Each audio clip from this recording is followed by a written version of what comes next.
हमारे प्रिय नेता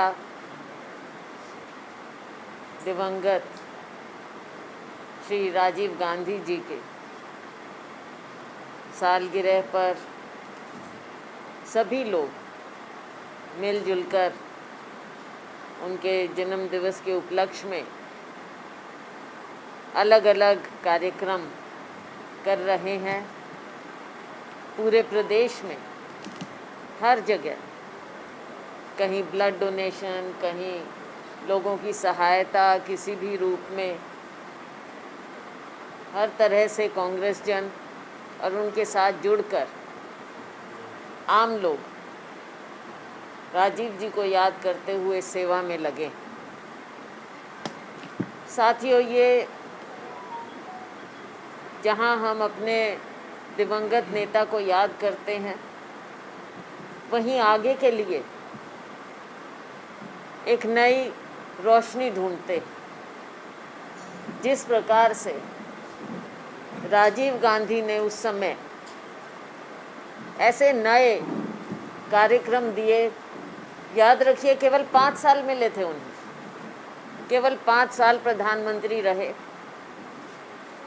लेकिन उनकी इतनी दूरगामी बातें, दूरदर्शी सोच, देश को आगे ले जाने की लालसा, युवाओं को, महिलाओं को करने की इच्छा, सारी बातें हैं जो उनकी शख्सियत को हमारे देश के इतिहास में एक अलग दर्जा देती। चाहे युवाओं को 18 साल के युवक वोट देने का अधिकार रहा हो,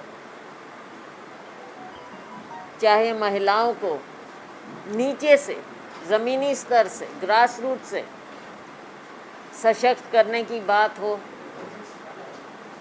ताकि हर प्लानिंग प्रोसेस में महिलाओं का हिस्सा हो, तरह तरह की बातें थी। आधुनिक युग, नई टेक्नोलॉजी, कंप्यूटर्स, मोबाइल्स, सब की नींव रखने का श्रेय एक शख्स को जाता है, और वो है राजीव गांधी जी। ऐसा नहीं है कि उस समय उनकी बात को नकारने वाले ना हो। बहुत कुछ कहा गया था कि कंप्यूटर आएंगे, लोगों के रोज़गार ख़त्म हो जाएंगे, हमारा युवा बेरोज़गार हो जाएगा, बहुत सी बातें कही गई थी। लेकिन समय गवाह है हम कहाँ तक पहुँच गए हैं। दुनिया में हमारे देश इस टेक्नोलॉजी में सबसे आगे के देशों में गिना जाता है। हमारे यहाँ रोज़गार आते हैं आउटसोर्सिंग से,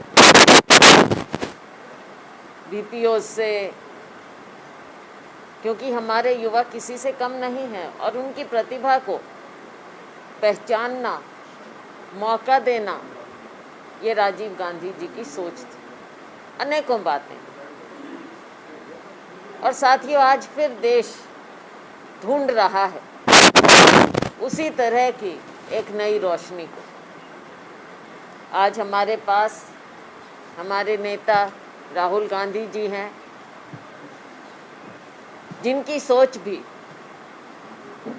युवाओं के प्रति है, नई पीढ़ी के प्रति, महिलाओं के प्रति। आज हमारे यहाँ हिसार में हमारे यूथ कांग्रेस की टीम ने और सभी लोगों ने उसमें योगदान, सहयोग करते हुए रक्तदान शिविर का आयोजन किया है। ये बधाई के पात्र है, क्योंकि युवा ही हमारे देश का भविष्य होता है।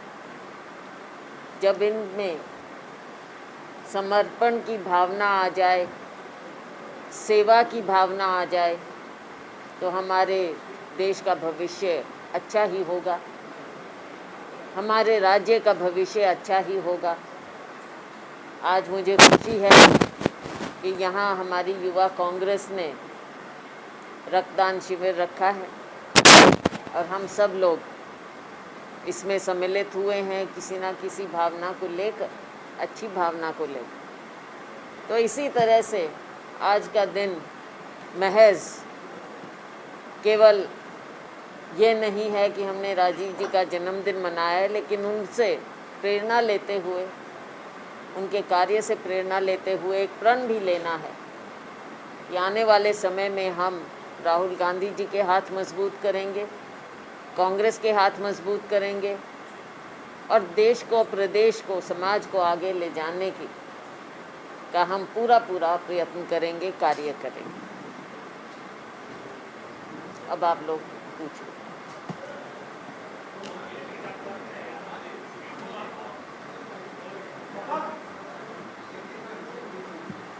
खास तौर से कृष्ण जी हैं, आनंद जी हैं और इनके सभी साथी हैं, युवा साथी, राणा जी हैं, सभी हैं। और मेन कांग्रेस के लोग तो भाई साथ युवाओं के साथ जुड़ ही जाते हैं। आज सत्र भी विधानसभा का शुरू हुआ है।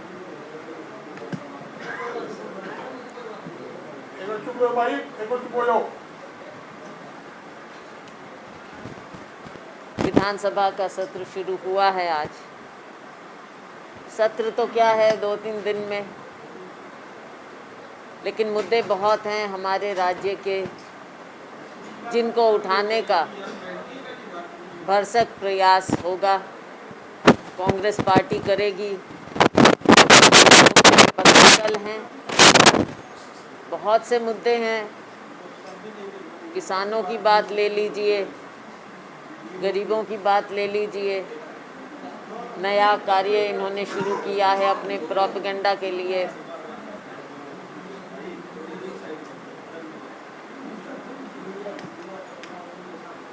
लोगों को अनाज देने का, और उसमें भी राजनीति कर रही है ये सरकार। कभी फोटो पर राजनीति, कभी पैकिंग पर राजनीति। अब गरीब आदमी के हाथ में क्या लगे? गरीब आदमी की ना सोचकर अपने प्रोपेगेंडा और प्रमोशन की सोचते हैं ये सरकार। हमारे युवा हैं, बेरोजगारी इतनी बढ़ती जा रही है हरियाणा में। आज के दिन पूरे देश में सबसे ज़्यादा बेरोजगारी हरियाणा में बताई जाती है। एक संगठन है, इंडिपेंडेंट संगठन है CMI का, उनकी स्टडीज़ बाकायदा हमेशा होती है और पब्लिक प्लेटफॉर्म पर होती है। उसमें दिखाया गया है कि हरियाणा बेरोजगारी में नंबर 1 आता है। उसके बारे में कोई सरकार जवाब नहीं देती। उल्टा जो सरकारी नौकरियों के लिए परीक्षाएं होती हैं, हर बार पेपर लीक हो जाता है। अभी पुलिस भर्ती के पेपर लीक हुए, बहुत बड़ा मुद्दा है क्योंकि एक के बाद एक सारे पेपर लीक होते चले जाते हैं इस प्रदेश में, इस सरकार के नीचे। भारतीय जनता पार्टी सरकार जब से आई, मुझे नहीं लगता कोई पेपर ऐसा हुआ होगा जो लीक ना हो, फिर कैंसिल कर देते हैं। अब ये सरकार प्रदेश के युवाओं को क्या तोहफा दे सकती? हमने कहा है कि हाई कोर्ट के जज इसकी इंक्वायरी करें, पेपर लीक मामले की। कमीशन को बर्खास्त किया जाए, क्योंकि जब तक वो बर्खास्त नहीं होंगे तो निष्पक्ष जांच कैसे होगी। खुद इनके ही मंत्री, गृह मंत्री चिट्ठी लिखते हैं अपने मुख्यमंत्री को कि CBI जांच हो। तो साथियों, आप इससे अंदाज़ा लगा सकते हो कि हमारे प्रदेश में क्या है, किस तरह की सरकार है, सरकार नाम की कोई चीज़ है भी कि नहीं है। तरह तरह की बातें, तरह तरह के मुद्दे। कोरोना हुआ, हिसार के लोग जानते हैं, हिसार के लोग जानते हैं कि कितनी दिक्कतों का सामना करना पड़ा यहाँ के लोगों को। ना बेड्स मिलते थे, ना ऑक्सीजन मिलता था, कोई सुविधा नहीं मिलती थी, लोगों को, आम लोगों को दिक्कत आती थी। ऐसे समय में हमारे कांग्रेस जन पूरी सेवा भाव से ज़मीन पर उतरे और कार्य किया लोगों के लिए। सरकार हाथ पर हाथ धरे बैठी रही। हॉस्पिटल के नाम पर 28 करोड़ रुपया लगाया गया टेम्पररी। अगर वो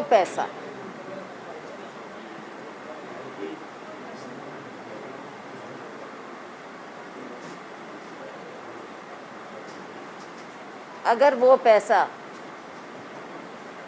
स्वास्थ्य सेवाओं पर स्थायी रूप से किसी हॉस्पिटल्स में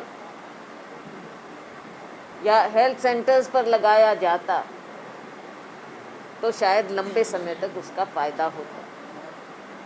और वो पैसा गया कहाँ, कैसे लगा, आज उनके कर्मचारी भी 2 महीने की तनख्वाह के लिए दर दर भटक रहे हैं। ये हमारे हिसार की बात, और यही कहानी पूरे प्रदेश में आप देख सकते हैं।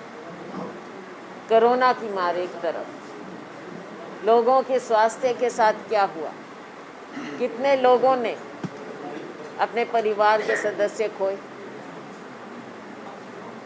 और अभी कहते हैं कि तीसरी वेव भी आ सकती है कोरोना की।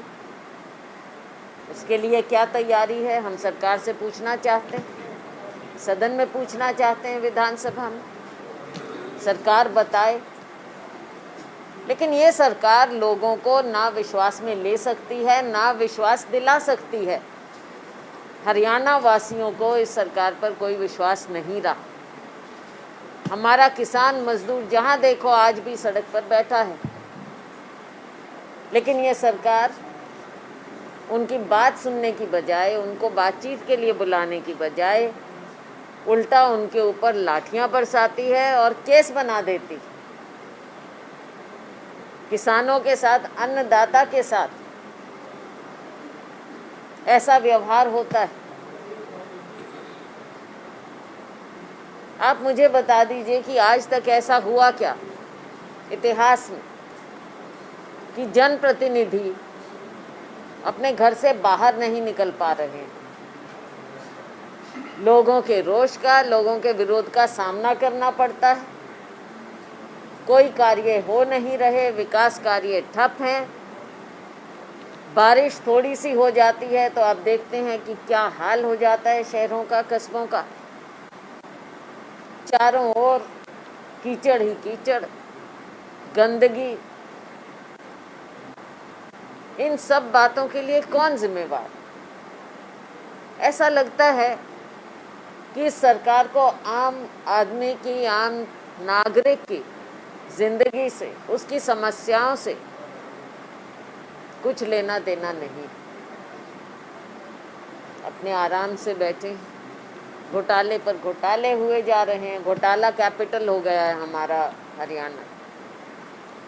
कहाँ शासन, सुशासन, ऐसे ऐसे शब्द लेकर आते थे, लेकिन जनता के मन में तो एक ही शब्द है, जनता की ज़बान पर एक ही शब्द है, वो है, क्या बोलते हैं, कुशासन। कुशासन कुशासन। तो कुशासन है यहाँ, तो जंगल राज, कुछ इनके हाथ में नहीं। अब 3 दिन का सदन, 3 दिन में क्या बात होंगी आप सोच सकते हैं। हमारा प्रयास हमेशा यही रहेगा कांग्रेस पार्टी का कि हम लोगों की बात को उठाएं, जन समस्याओं को उठाएं,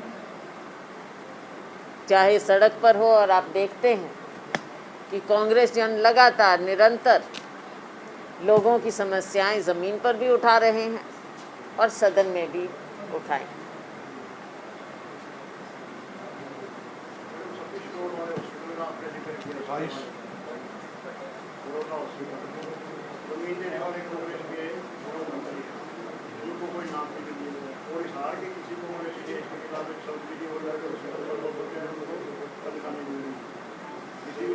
आज मैं बोल रही हूँ ना, मैं कांग्रेसी होंगी। इसीलिए हिसार की भी हूँ। देखो बहस की बात नहीं, मैं खुद हिसार की हूँ, पार्टी की अध्यक्ष हूँ। मैंने कह दिया, सबने कहा, और सब लोगों ने कहा इस बात को। यहाँ के लोगों में पूरा रोष है, पूरी तरह से यहाँ के हिसार के लोगों में रोष है इस बात के खिलाफ। और जो कर्मचारी जिनको वेतन नहीं दिया गया, उन्हें तुरंत वेतन मिलना चाहिए। आपने पहले भी उठाया था मुद्दा, पिछली बार भी उठाया था। मैडम राजस्थान में तो आप ठीक कर रहे हैं, लेकिन हरियाणा में एक स्टोरी दोस्तों के सोशल मीडिया पे चलते हैं कि सैलरी को हटाओ, हम मिलकर दोस्ती करके तो नया गठबंधन करें, नहीं जाते। ये आपने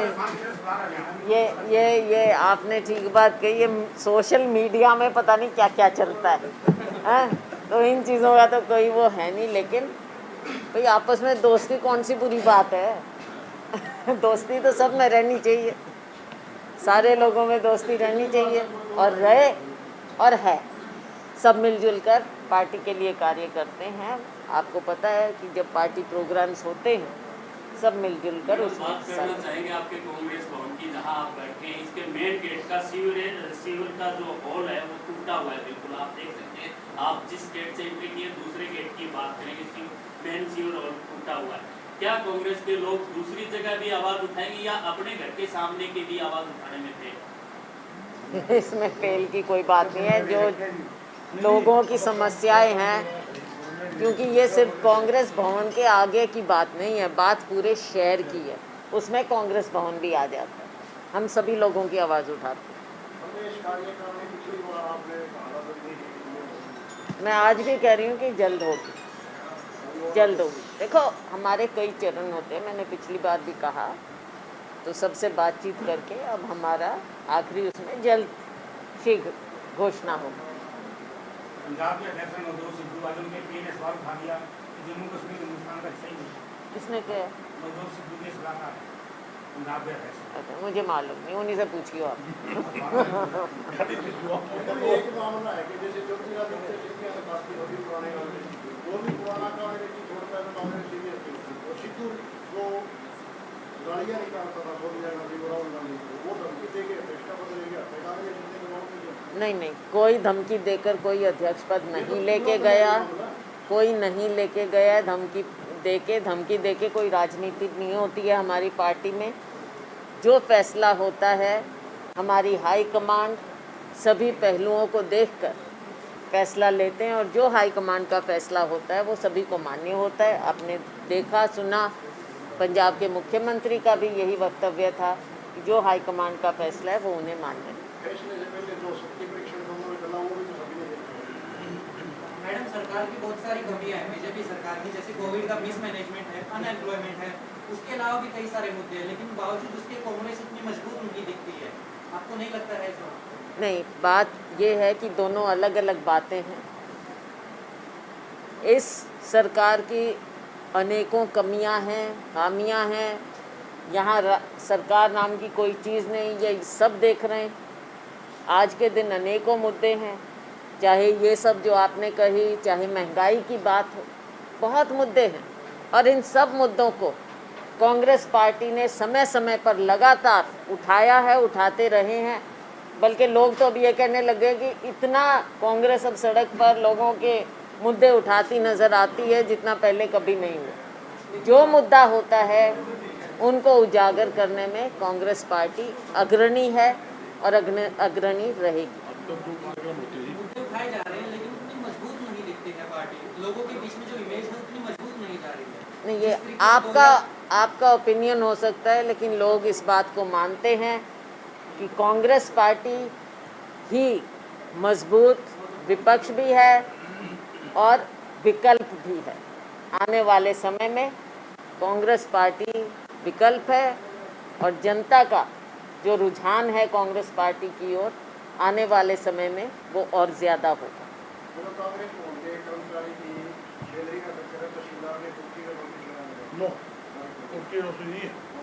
तारीख का तहसीलदार ने एक नोटिस दिया था, ये अलग बात करना है। पंचायत चुनाव में मैडम कोई चुनाव में आप बताया था, किस बात को फैसला होगा चुनाव में?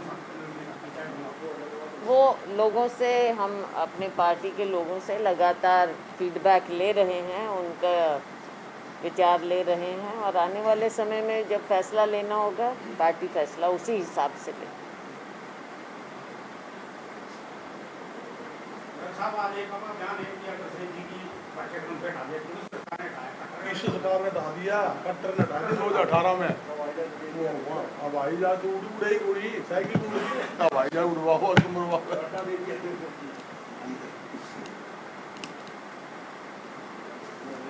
यूपी चुनाव को लेकर मैडम कुछ कांग्रेस ने कोई पुलिस स्ट्रेटजी बनाई? कहाँ की? पंजाब और यूपी चुनाव जो आ रहे हैं नहीं, और भी राज्यों में है, 5 सब जगह स्ट्रैटेजी भी है, और कांग्रेस जन पूरी मेहनत से लगे हुए हैं, अच्छे नतीजे आए। उत्तराखंड भी है, क्या